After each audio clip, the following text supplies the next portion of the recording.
to use for the film. Let's sit up. Ready? Howdy and welcome back to the best and worst Christmas films, part 2. So without further ado, let's get on. Next up, the Non Christmasy Christmas films. You get the random films that are on every year, and this is them. These are essentials. You pretty much guaranteed that these will all be on the terrestrial TV. First up, The Great Escape is Steve McQueen. The one with the motorbikes. The one with the motorbikes. And Richard Attenborough as well. The guy that talks about...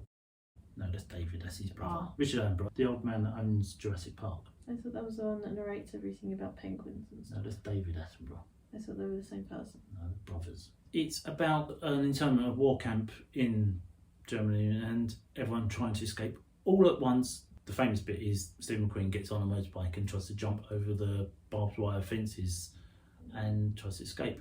And it's a good film. It's got absolutely nothing to do with Christmas. Here's one we disagree on.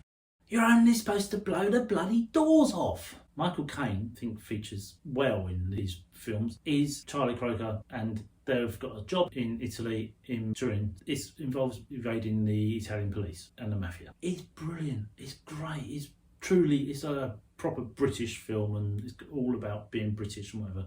And she hates it. And I have a script for the Italian Job 2. I've had this written out for years, and I've got an idea for making the Italian Job 2 the sequel, not that crappy thing Charlie Theron was in that you kind of seem to like for some reason.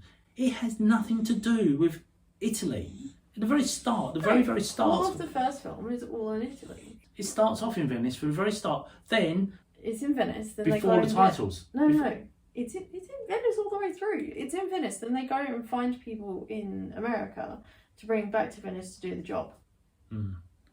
It's not. I liked all of the cast, I think. That's all it is. She can watch most things if she thinks that somebody's attractive. No.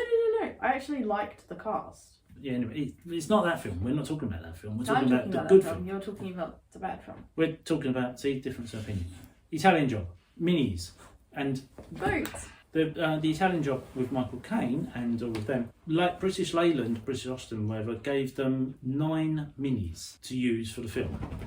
And they pretty much destroyed those 9 minis in the first few days because they have to keep blowing them up. Fiat, who gave the cars for the baddies, for the police and whatever, just said, just every time you need a new car, just tell us. They had hundreds and thousands, all the lorries, all of the cars, everything. And all they said is, could you please show the new factory? Because it costs us loads of money, it's a modern thing. And so that's where the chase, they drive up onto the construction site. That's the new Fiat factory in Turin. And that was the only requirement that Fiat asked for. It's good marketing.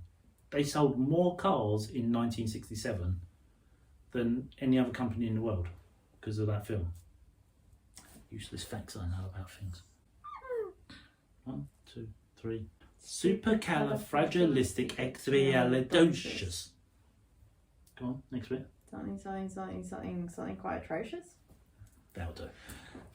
Mary Poppins is nothing to do with Christmas. It's to do with a nanny that's random and comes to look after some obnoxious, brassy children. And very now, if you live in London, you'd know. They probably live in Stoke Newington. They don't. They live in Bloomsbury or somewhere. But, it's classic. It needs everyone's seen it, and if you haven't seen it, because you're an alien and you'll probably speak backwards. Yeah. It's very prejudiced of you. Yeah. Probably most aliens have seen it. If you're from Alpha Centauri, Mary Snickneville. To you too. Mary Poppins.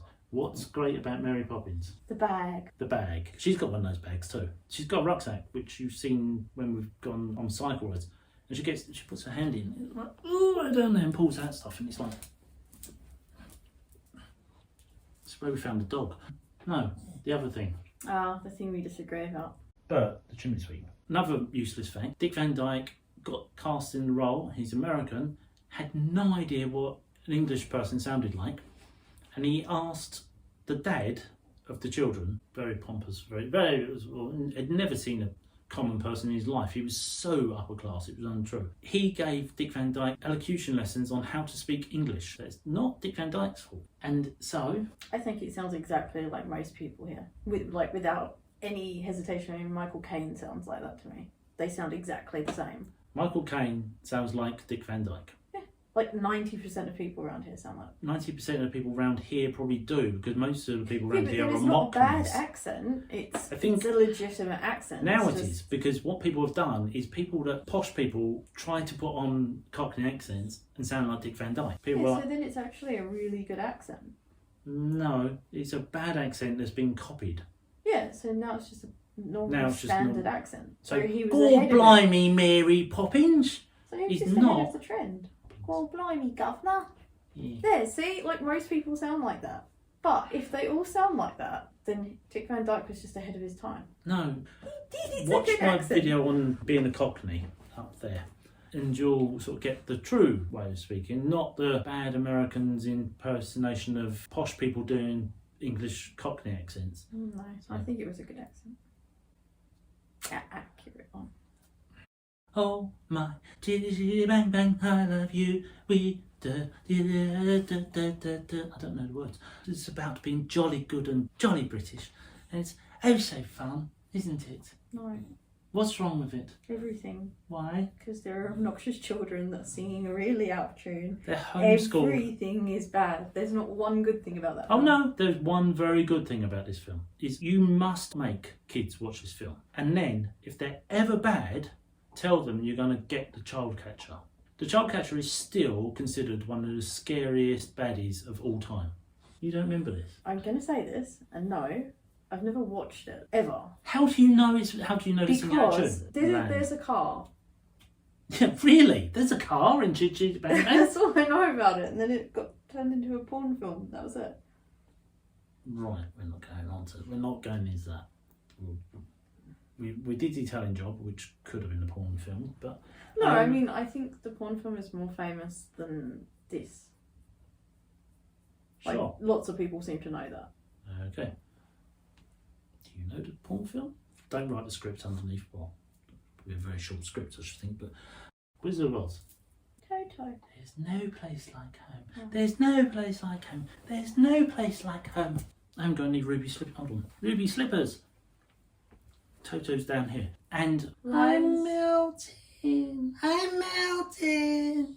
Is it lions and tigers and bears, oh my? Which I say from time to time, and you look at me like, what the hell? It's a lion, a scarecrow. No, when and she goes through the forest, she skips through and goes, lions and tigers and bears, oh my. Yeah. Yeah. Right. And I do that all the time, and you look at me like I have absolutely no Because idea it's what got you're nothing talking to about. do with anything at any time. She It's just... says it while she's skipping through the woods. And you were there, and you were there, and you were there, and you were there, and you were there, and you were... It's like just a mass of memes. Oh, Willy Wonka as well is always on it. Yes. Willy Wonka. Yes, Willy But Wonka. like the original. The original. Charlie and the Chocolate Factory. Yeah, with Gene Wilder. Yeah. Yeah. Because the Johnny Depp one wasn't good. Johnny Depp was bad. Willy Wonka and the Chocolate Factory. And of course, the world's most used meme now. Oh, well, the most used phrase by most English children. Mm. Daddy, I want that one! No. What do you mean no? I've Buy never- me that! Yeah. I want it now. Yeah. One, two, three. The hills are alive with the sound of music. Oh, you were meant to do that with me. Oh, I've never seen it. The only reason I know that song is because it's in Moulin Rouge. How can you have not seen The Sound of Music? It may be better. It's like ABBA. Even though you don't have to like it, but you have to have seen it. How can you not have seen... Like, I've managed to successfully avoid most of these. I like Wizard of Oz. There's nothing wrong with Wizard of Oz. The Sound of Music has never appealed to me. Lots of random people in lederhosen. I'm sure there must And I be. think there are kids. You think there are kids in The Sound of Music? Yeah. Wow. Like, you're saying that, but like, I have absolutely no idea. There might not be kids. Was there 7 or 8? 7 All kids. I know is as soon as there is a kid and it's a musical, or there's multiple kids and there's They a can all musical, sing. I'm gonna hate it. They are very Yeah, definitely but I they can don't like sing. kids. So as soon as there are kids on it, it's like, oh, please kill them. So it's like if we watch Chitty Bang Bang, I'd end up being on the child catcher's side. Maybe. And that would be all that I would watch. I'd be like, I like him. Everybody else can die. She's a jolly, happy soul, isn't she? We'll come to her favourite films in a minute. This Basically, is fine. so basically, what you need is to sing and have Nazis for it to be a non-Christmas film. And have English people with annoying accents. I like Michael York's accent. Cabaret, yes. It's great. It's kind of like the Metropolitan. It's kind of that film that's on 3 days after Christmas, 10 to midnight for some reason. They put it on and go, ooh, it's for the weird people. Cabaret's just been remade, and we'll see.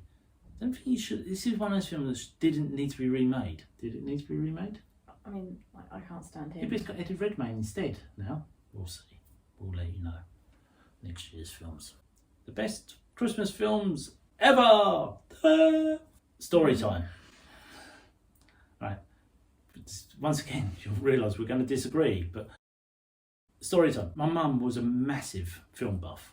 Loved all the old films and knew so much, and it's where I get all of these random facts from because I've remembered and stuff. And my sister had 4 kids, and my mum, being the great grandmother that she was, would put all the kids into bed and put on these old films and make them watch these films.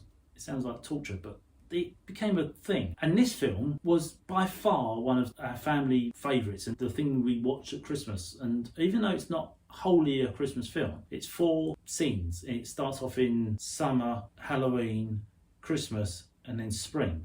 And it's about the Smith family who live in St. Louis. The reason she doesn't like it is because there's a little girl in it. 2 kids, they ruin everything. I was drunk last night, dear mother. Who was like a really great actress. But yes, it's the Christmas section of Meet Me in St. Louis is the perfect Christmas song because you've got Judy Garland singing 3 miles away. No? Beautiful, absolutely one of the most beautiful pictures ever taken, a portrait and thing. And it's directed by Vincent Minnelli. Judy Garland fell in love and married. They had a little girl called Liza who was in the last film, Cabaret. But he was a horrible man. But yes, Meet Me in St. Louis has to be watched at Christmas. You can watch it any time of year, but it's really a Christmas thing. And there's lots of singing and lots of dancing and there's lots of music. Clang, clang, clang went the trolley, ding, dong, ding went the bell. Sing, sing, sing went my heartstrings as we started for Huntington Dale. It sucked. Why? It was not good. It was good. What was wrong with it? It's a period piece. It was really annoying. How? All of it was annoying. Why? It was annoying. How is... Meet me in No. St. Louis. Yeah, no, that was Louis. bloody annoying. Meet me at the fair. The Judy Garland one was the only decent one. But no, as soon as that kid piped in, no. A large impression one she made. She's a Philistine. Monkey. Hey, monkey. It's a Wonderful Life. Frank Capra's telling of the story of George Bailey, a guy who's got dreams of being big and travelling the world and all this. And what happens? Well, George takes over the family business and never leaves. I've forgotten the name of the town. Sorry, my mind's gone blank. So it's the story of George Bailey and how his life turns out to be a wonderful life because he has friends, and that's all that you really need when life is a struggle and you need to make money. Hey, You you also need a dog. I really like the colorised version, and it's one of those things people would go, oh, you can't like that. They coloured it in literally frame by frame, cell by cell. It really makes it come alive and it's beautiful and whatever. I think it should be like Wizard of Oz. You should start off black and white and then go colour when Clarence appears. My only problem with it is that lead up, that story of George's early life is like nearly an hour and a half long. That said, it's brilliant. Why would you mess with it? Die Hard 2, not Die Hard 1. Everyone says Die Hard 1 is a Christmas film, and Die Hard 1 is a Christmas film. He gets on a plane, goes to California to be with his wife Holly for Christmas. And then she's off his Christmas party, and then Alan Rickman turns up in his Armani suit and wreaks havoc on the Yakamura building. And that's Die Hard. But Die Hard 2 is the other way around. He's at the airport waiting for Holly, his wife, to fly home to be home for Christmas. And there's terrorists at the airport, and John McClane takes it upon himself to save the airport and get everyone off the planes and whatever. It's way better. It's much more Christmassy. It's much better. It's all about snow. So being about him freezing to death on the tarmac and the snow, and no one can see anything and all of that. Die Hard 2.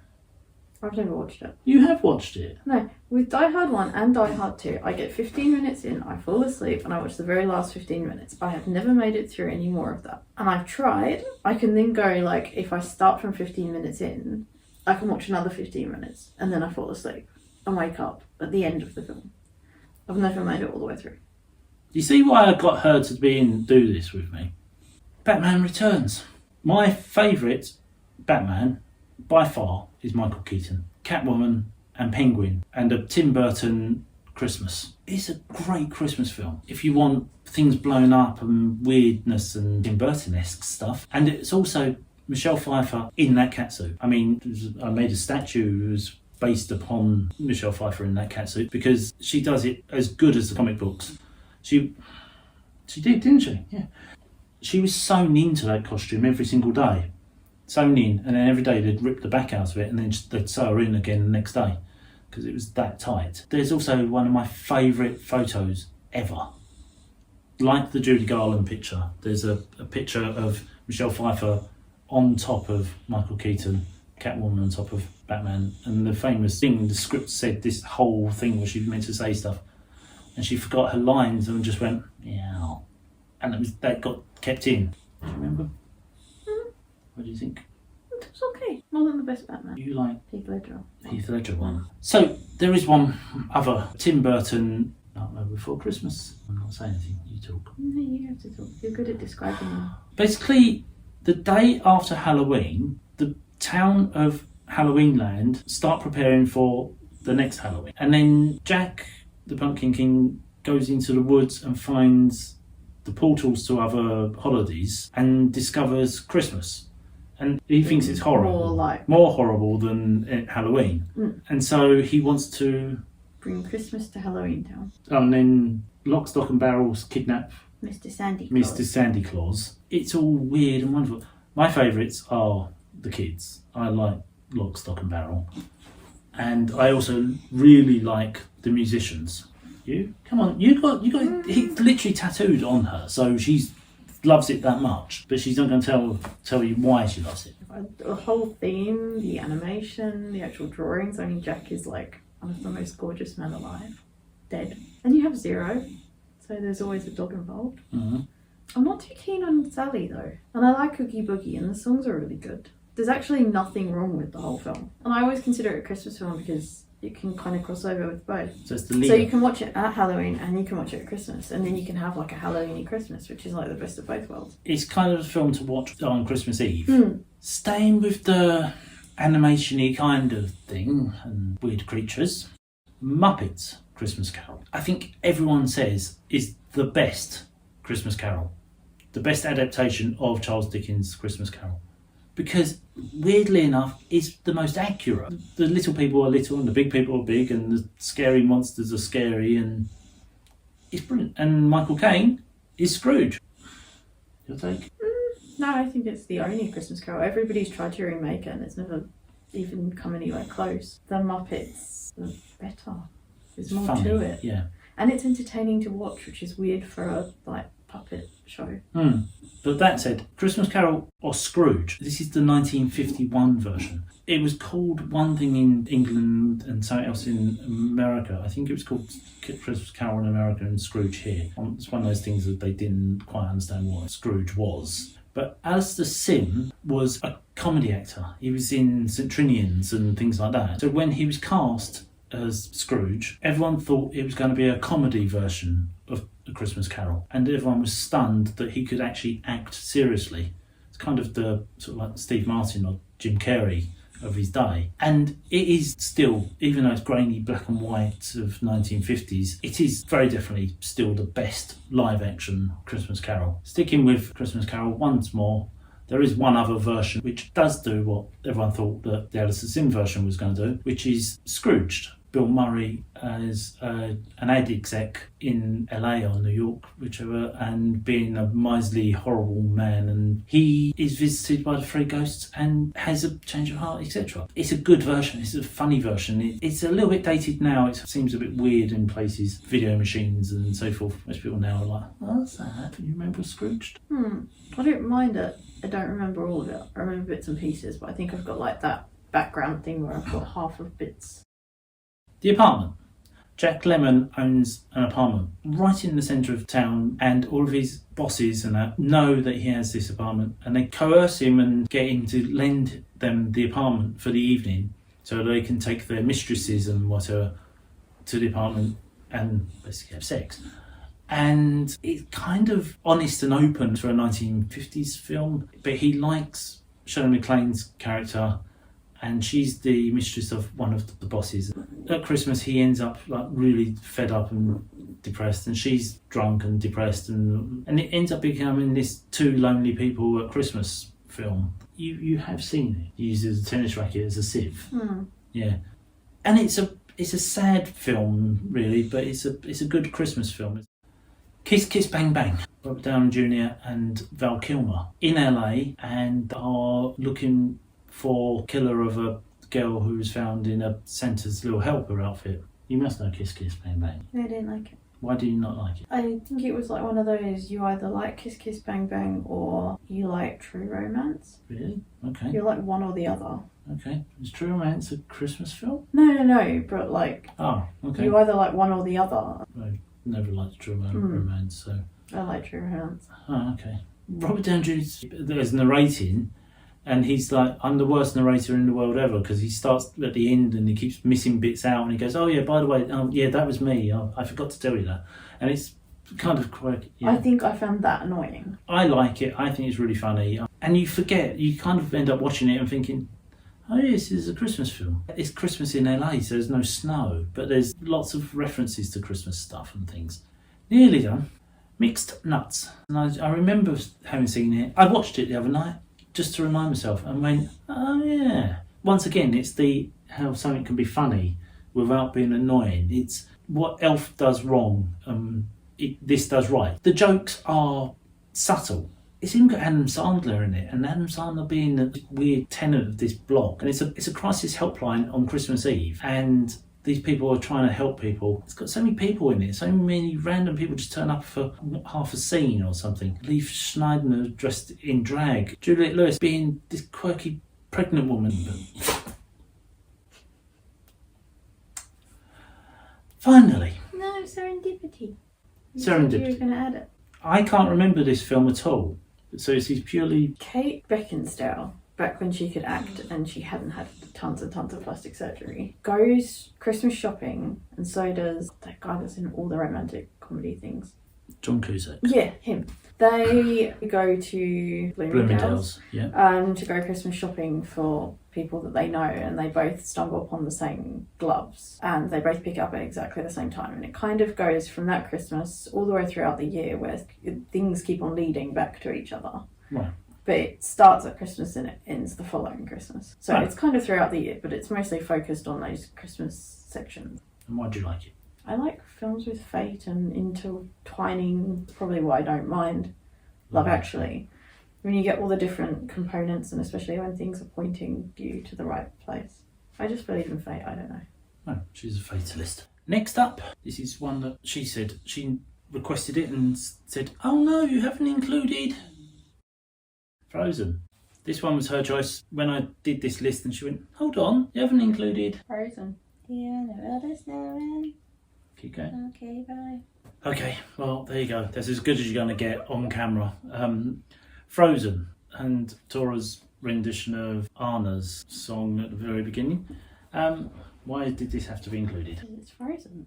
And you made a big thing and said you've got to include this in... I don't know, it's a winter film. Yeah, is it a Christmas film? Yeah. Right. what's so good about it? Listening to the Both end. of the princesses they're driven by each other, by sister love instead of romance love. Right. And there's Olaf the snowman. And the reindeer. I like the reindeer. Yeah. What's See, the I don't reindeer? even know what the dude's name is. No. Last one. The Grinch Who Stole Christmas. The live version with Jim Carrey. They did this a couple of years ago as an animated thing, and it just didn't work because it didn't have Jim Carrey being Jim Carrey. There are times when he can be too much or too over the top, but then there are times... Sorry? Bruce Almighty. Bruce Almighty or... Yeah. Ace Ventura. Yeah. It's too much, too over the top. But then he also did The Truman Show, and it proved like, oh my God, this guy can actually act. And then you got The Grinch, and he was just... I don't know how much of that was scripted and how much it was just him, but he's bonkers, it's crazy, he's green. It's really good, and it's all of the people, all the Who's, all look like the drawings in the books and all of that, and it's done so well, and everything looks so well. And of course, there's Taylor Momsen, age 7, 6, as the main character, and yeah, that's it. Stop picking. This is what happens. I've made her sit still for an hour. She can't sit still. It's like ADHD child. Stop it. Right.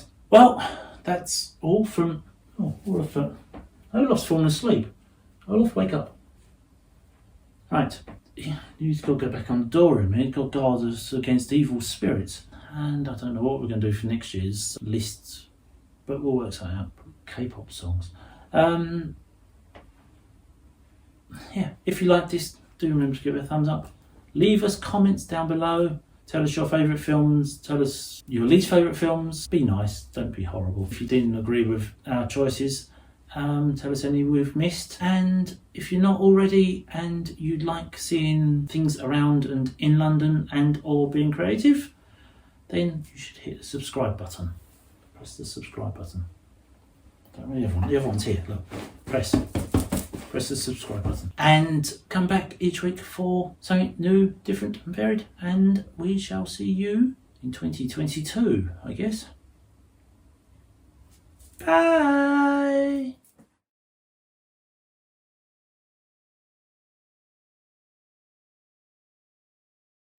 I wasn't listening to you. Really? Shocking. It's amazing you're even here. No, he started There the are trend. people in markets that sound like that. There are people you go past and they're like, "God, blimey, look at that!" No, That's a better English. That was a better accent, even though it was from the countryside. Yeah, it was from the countryside. That'll be the farm, bro. Down there and there. I don't know how to do it. Her opinion's very valid. Validated. I was trying to move, but I've got a paw. Ah. But there is Tim There's Burt, two to... and he made random things, and then when he left, good we haven't got a microphone on, isn't it? Because how it looks so much like, you stop picking. Stop picking. Not put your hand further away and keep on picking. Cousin. She's hiding because she doesn't want to do it, but do it, please. No, look at the camera and do it. Yes. I don't want to be a camera bit. You said you'd do it. Mhm. Do I it. didn't say I'd face the screen. But you got to look at me and do it then.